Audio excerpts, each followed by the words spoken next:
लोग कहते हैं सच्चे गुरु मिले, मैं कहता हूं श्रद्धा सच्ची हो। एक राजा की बेटी नाम वैराग्यवती, बचपन से ही वैराग्य की बातें करे। राजा ने एकांत में उसको भवन दे दिया रहने के लिए। वो यही कहती, फूलों को देखती तो कहती आज खिले कल झुक चले, परसों मिल गए धूल, देख दशायों फूल की फिर क्यों फूलत फूल। कभी कहती ये वृक्ष पत्ते बात कर रहे हैं, पत्ता बोला वृक्ष से सुनो वृक्ष बन रहा है, अब के बिछड़े कब मिले दूर गिरेंगे जाए। तरुवर बोला पात से सुनो पात मम बात, या घर की यह रीति है एक आवत एक जात। ऐसी बातें करती, बस अकेली में रहती। एक दिन रात्रि का प्रथम पहर शुरू हुआ। भाग्यवती उसके भवन के पीछे एक चोर नकब लगा रहा था। उसने सुना कि इस राजकुमारी को तो सदगुरु की आवश्यकता है। वो बाबा जी बन गया। बाबा जी होने में कठिनाई, बनने में कौन सी कठिनाई। घर में हुई खटपट, चलो गुरु जी के मठ पर, गुरु जी ने काटी चोटी, मांग खा बेटा रोटी, बन गए।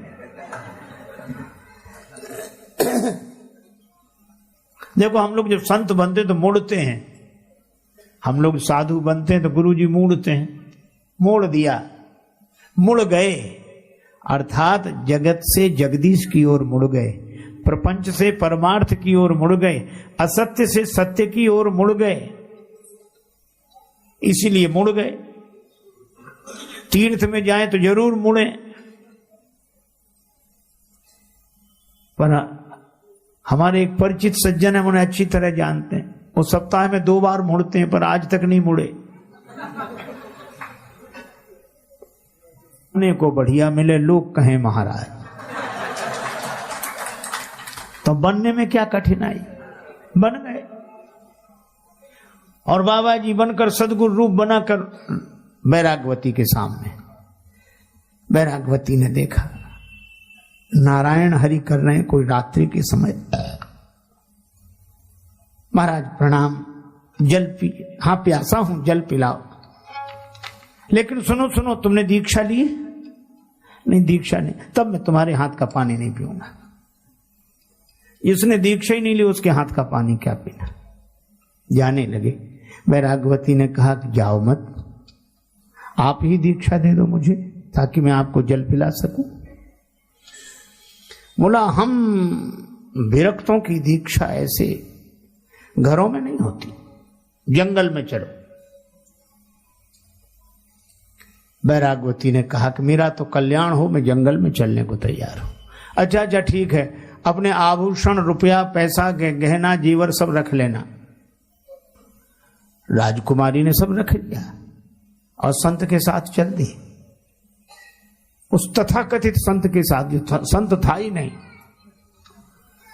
घोर जंगल में जाकर उसने वैराग्यवती को एक वृक्ष से बांध दिया। वृक्ष के किनारे खड़ी करके रस्सी चारों तरफ से लपेटी, बांध दी।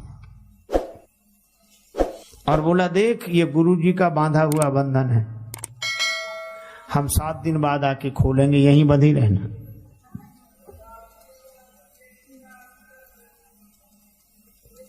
हो सकता है हम जल्दी आ जाएं, परसों ही आके खोल। ठीक है गुरुदेव। और वो सब रुपया पैसा गहना जेवर सब लेके चला गया। अब वो काहे को आने वाला था, वो नहीं आया। दूसरे दिन राजा ने देखा कि वैराग्यवती का पता नहीं।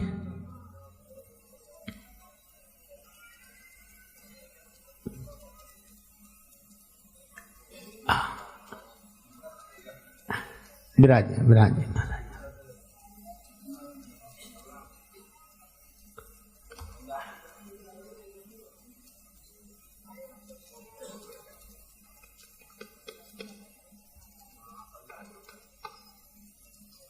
राजा दूसरे दिन अपने घोड़े पर सवार होकर सब जगह वैराग्यवती को खोजते हुए गया।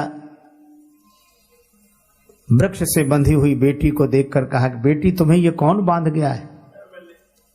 वैराग्यवती ने कहा कि मेरे गुरुदेव ने बांधा है। राजा ने कहा, पगली, गुरु लोग ऐसा नहीं करते। कोई छद्म वेशधारी तुझे ठग कर गया है, ला मैं तुझे बंधन से मुक्त करूं, घर चल मेरे साथ। वैराग्यवती ने कहा, पिताजी आपको प्रणाम है, पर गुरुजी का बांधा हुआ बंधन नहीं खुलवाऊंगी। राजा ने बहुत समझाया, नहीं मानी तो कहा बंध ही रहे। राजा भी चला गया। 2 दिन हो गए। भगवान नारायण का आसन डोलने लगा। नारद जी से कहा, पता लगाओ। नारद जी आए, जो देखा कि ये बंधी हुई है, अरे नारायण नारायण करते हुए, बेटी किसने बांधा तुम्हें? मैं तुम्हें बंधन से मुक्त कर देती हूं, मुझे जानती हो? प्रणाम किया बेटी ने। आप देवर्षि नारद हैं, मैं प्रणाम करती हूं। अरे तुम्हें कोई ठग बांध गया, मैं खोलता हूं, मुक्त हो जा। महाराज आप देवर्षि हैं, मैं प्रणाम करती हूं, लेकिन गुरुजी का बांधा हुआ बंधन नहीं खुलवाऊंगी। अरे गुरुजी, काहे के गुरुजी तुम्हें बांध कर चले गए? उनके बंधन की यही तो महिमा है कि तीसरे दिन ही आपका दर्शन हो गया। अगर वो न बांध कर गए होते तो आपका दर्शन होता। अब वो न माने। नारद जी गए भगवान के पास कि प्रभु चलो। भगवान स्वयं आए। भगवान नारायण चतुर्भुजी रूप, मंद मंद मुस्कुराते हुए भगवान ने कहा कि बेटी, मैं भगवान नारायण हूं, मैं तुम्हें बंधन से मुक्त कर देता हूं। मेरे दर्शन के लिए ही सारी साधनाएं की जाती हैं। तुम्हें जो बांध गए वो अच्छे व्यक्ति नहीं मालूम होते, मैं तुम्हें बंधन से मुक्त कर देता हूं। पर वैराग्यवती बोली, प्रभु क्षमा करें, आपका दर्शन हुआ, आपको मैं बार बार प्रणाम कर रही हूं, पर गुरुदेव का बांधा हुआ बंधन तो उन्हीं से खुलवाऊंगी। भगवान भी हार गए। नारद जी से बोले, नारद जी इनके गुरु जी का पता करो कहां है। नारद जी ने कहा कि प्रभु क्या ठिकाना? बोले कहीं ना कहीं नकब लगाते हुए मिल ही जाएंगे, ढूंढो। नारद जी गए, सचमुच वो एक घर के पीछे नकब लगा रहा था। तब तक नारद जी ने कहा, नारायण नारायण, चौंक कर देखा। नारद जी मुस्कुराए, बोले चलो भगवान बुला रहे हैं। बोले हमें और भगवान बुलाए? मैं तो जन्म का चोर हूं। नारद जी ने कहा कि वो जिस शिष्या को बांधा है उसे बंधन से मुक्त करो। भगवान वहीं खड़े हैं। बेचारा सकुचाता हुआ आया, सिर नीचे किए, भगवान को प्रणाम किया।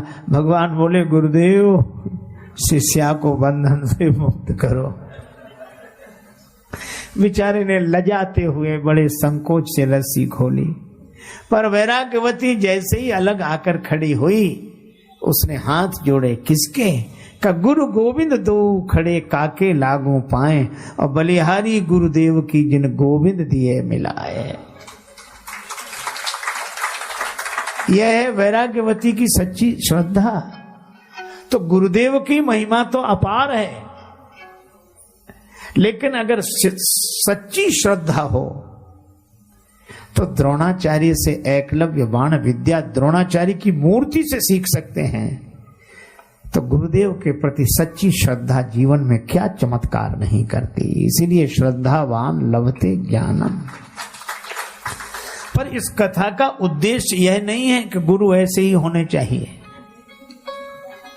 अपनी श्रद्धा सच्ची होनी चाहिए, और भगवान की कृपा से हमें गुरुदेव मिले। और गुरुदेव का द्वार है,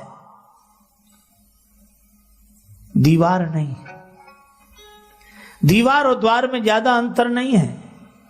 दीवार में से कुछ निकाल दो तो दीवार ही द्वार है, और द्वार में कुछ लगा दो तो द्वार ही दीवार है।